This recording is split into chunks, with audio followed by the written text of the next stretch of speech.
महानगरपालिकेची स्थायी समितीचे अध्यक्ष म्हणून अतिशय महत्त्वपूर्ण प्रकल्प या ठिकाणी मी पुणे महानगरपालिकेच्या कार्यक्षेत्रात केलेला आहे।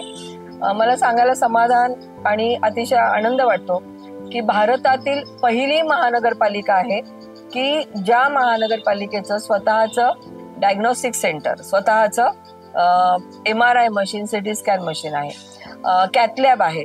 या ठिकाणी 2015-16 मध्ये स्थायी समितीचा अध्यक्ष भूषवित असताना एक स्वप्न असतं प्रत्येक लोकप्रतिनिधीचं की आपल्या नागरिकांना आपण जास्तीत जास्त चांगली आरोग्याची सुविधा काय देऊ शकतो, आणि म्हणून अतिशय तळमळीने मी हे प्रोजेक्ट आणलेले आहेत।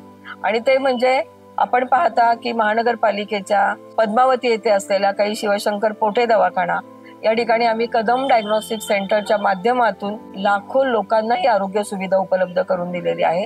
ना नफा ना तोटा बेसिसवर ही आरोग्य सुविधा चालते। याच्यामध्ये ही जी काही आपलं डायग्नोस्टिक सेंटर आहे हे MRI आहे। तर MRI आणि सिटी स्कॅन हे आपल्या सिमेन्स कंपनीचं मशिनरीज आहेत आणि 3 टेस्ला MRI मशीन आहे।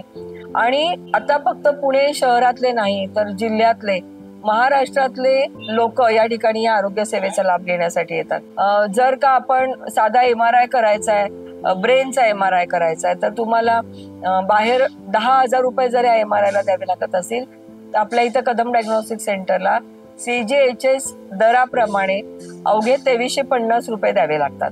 म्हणजे इतक्या कमी खर्चामध्ये आपण ही आरोग्य सुविधा आपल्या भागातल्या नागरिकांसाठी निर्माण केलेली आहे। आणि हा अतिशय तळमळीने नागरिकांसाठी केलेला प्रकल्प आहे। आणि मी जे स्वप्न पाहिलंय माझ्या नागरिकांना चांगली आरोग्य सुविधा देण्याची, हे कुठेतरी सार्थकी झाल्याचं वाटतं। या आरोग्य सेवेबरोबर MRI सेंटर, डायग्नोस्टिक सेंटर बरोबर अनेक लोकांना हृदयविकाराचे आजार असतात, अचानक हार्ट अटॅक येतो, आणि याच्यासाठी देखील महानगरपालिकेमध्ये कमला नेहरू हॉस्पिटलमध्ये आपण कॅथलॅब सुरू केलेली आहे, जेणेकरून कमी पैशामध्ये पटकन एंजिओग्राफी व्हावी, आवश्यकता पडली तर एंजिओप्लास्टी करता यावी।